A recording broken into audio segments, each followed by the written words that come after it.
ആർദ്രമായ വാക്കുകളിലൂടെ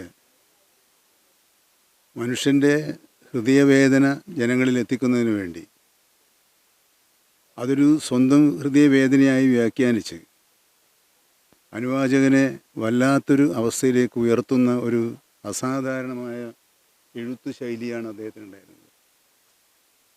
അതാണ് ഞങ്ങൾ തമ്മിലുള്ള എന്തെങ്കിലും ഒരു ബന്ധം ഔപചാരികമായി ഔദ്യോഗികമായി പറയാനുണ്ടെങ്കിൽ ഉള്ളത്. അപ്പോൾ ഞാനൊരു ആരാധകനും അദ്ദേഹം ഒരു മഹാമനുഷ്യനുമാണ്. അതുകൊണ്ട് നമ്മൾ തമ്മിൽ ബന്ധം, സൗഹൃദം എന്ന് പറയുന്നത് പ്രയോഗിക്കാൻ കഴിയുന്ന ഉചിതമായ വാക്കാണോ എന്ന് എനിക്കറിയില്ല. ഞാനൊരു ആരാധകനാണ്. കോഴിക്കോട്ട് അദ്ദേഹം ജനിച്ചില്ല, ഞാനും ജനിച്ചില്ല.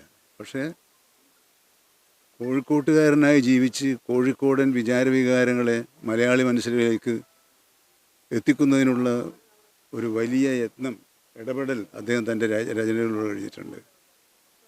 നമ്മുടെ ഗ്രാമീണ ജീവിതത്തിൻ്റെ നേർ കാഴ്ചകളാണ് അദ്ദേഹത്തിൻ്റെ എഴുത്തിലെ പ്രധാനപ്പെട്ട ഭാഗം. ഒരു വിമർശകൻ എന്നുള്ള നിലയിൽ അദ്ദേഹം രാഷ്ട്രീയം ഉൾപ്പെടെയുള്ള കാര്യങ്ങൾ നിരീക്ഷിക്കുകയും അഭിപ്രായം പറയേണ്ടിടത്ത് മാത്രം അഭിപ്രായം പറയുകയും ചെയ്യുന്ന മിതഭാഷിണിയായ ഒരു വിമർശകനായിരുന്നു അദ്ദേഹം. മിതഭാഷയായതുകൊണ്ട് തന്നെ അദ്ദേഹത്തിൻ്റെ വായിൽ നിന്നും വീഴുന്ന ഓരോ വാക്കിനും ഓരോ അക്ഷരത്തിനും അതിൻ്റേതായ കരുത്തും വ്യാപ്തിയുമുണ്ട് എന്ന് കേരളം പലപ്പോഴും അനുഭവിച്ചിട്ടുള്ളതാണ്. ഇനി ആരിൽ നിന്നാണ് അങ്ങനെ ഒരു അനുഭവം ഉണ്ടാവുക എന്നതാണ് നമുക്ക് അന്വേഷിക്കാനുള്ളത്.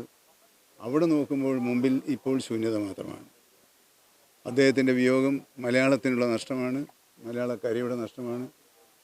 മലയാളക്കര ദുഃഖിക്കുന്നതോടൊപ്പം എനിക്ക് തോന്നുന്നത്, അത് ആശുപത്രിയിൽ അദ്ദേഹം അത്യാസന്ന നിലയിൽ കിടക്കുന്നു എന്ന് വന്നപ്പോൾ ഞാൻ അന്ന് പറഞ്ഞതാണ്, എനിക്ക് പ്രതീക്ഷയുണ്ട് എന്ന്. ആ പ്രതീക്ഷ 4 നാൾക്ക് മാത്രമേ നിലനിൽപ്പുണ്ടായുള്ളൂ എന്നതിലുള്ളൊരു ദുഃഖം എനിക്കുണ്ട്. തിരിച്ചു വരുമെന്ന ഞാൻ മാധ്യമങ്ങളോട് പറഞ്ഞതാണ്. എനിക്ക് കണ്ടപ്പോൾ എൻ്റെ മനസ്സ് പറയുന്നു MT മരിക്കില്ല എന്ന്. ഇപ്പോൾ ഒരു പക്ഷേ അതിനെ വ്യാഖ്യാനിച്ചാൽ MT മരിക്കുന്നില്ല, MTയുടെ ഭൗതിക ദേഹം മാത്രമേ നമ്മളിൽ നിന്ന് ഇല്ലാതാകുന്നുള്ളൂ എന്നതാണ്. ആ ഒരു ചെറിയൊരു നേരിയൊരു സങ്കടം എനിക്കുമുണ്ട് എന്ന് പറയുന്നത്. പുതിയ വാർത്തകളും വിശേഷങ്ങളും ഇനി വിരൽ തുമ്പിൽ. എല്ലാ ഡിജിറ്റൽ പ്ലാറ്റ്ഫോമുകളിലും ഇപ്പോൾ സീ മലയാളം ന്യൂസ് ലഭ്യം.